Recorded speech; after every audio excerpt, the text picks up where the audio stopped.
Lesson 5, the hinge theorem. The hinge theorem is really based on a door. This little drawing here shows the opening of the door and the actual door. And one thing that's important here is that the openings are the same size and the doors are the same size. Otherwise, this little explanation wouldn't even work. But the story goes like this. If you have one door open wider than another door, angle-wise, wouldn't you have a wider opening to walk through than you would on door number 2? If this angle is bigger than this angle, can't we say that that length is going to be longer than this length? Because the door is open wider in the first case. This is called the hinge theorem. Every time you do a hinge theorem problem, I want to make sure that you have a segment and a segment that match. Do you see the tick tick on there?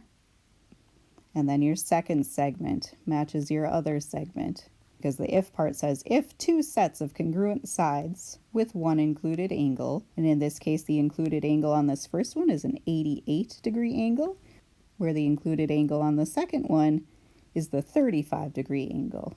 The theorem says that if that first angle is longer than that second angle, then we can say that the first segment is longer than the second segment.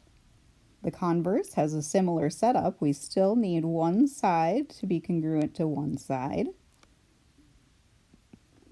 and another side congruent to another side.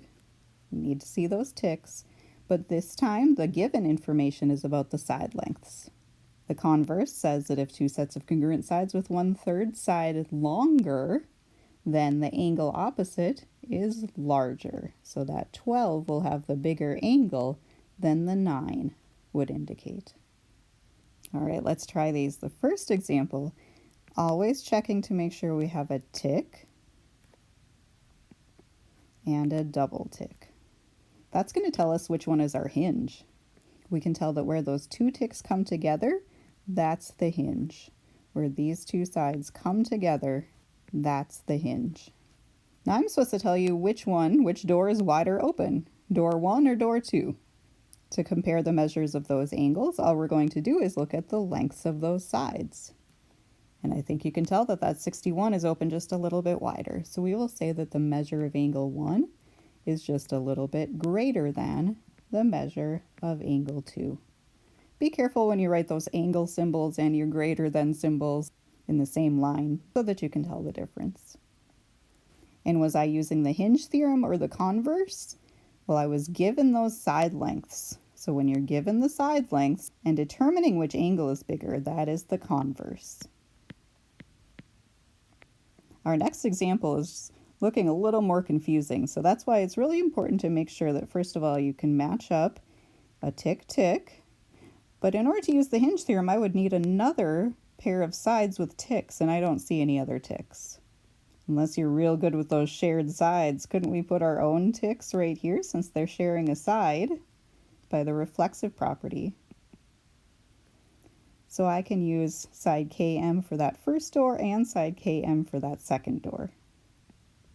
And where those two segments come together, we call that the hinge angle. And we're supposed to compare the measurements of J to K and the length LM. It all depends on how wide open those doors are. I'm seeing that the 59-degree door is open a little wider. So segment LM will be just a little longer. So to compare, I will say that JK is just a little shorter than LM.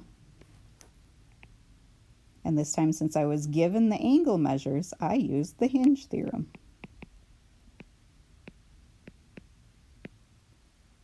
So make sure for each of these, you always check to make sure that you have those matchy-matchy sides on both doorways. Give me the inequality, is it greater or less than, and also give me which theorem, the hinge theorem or the converse.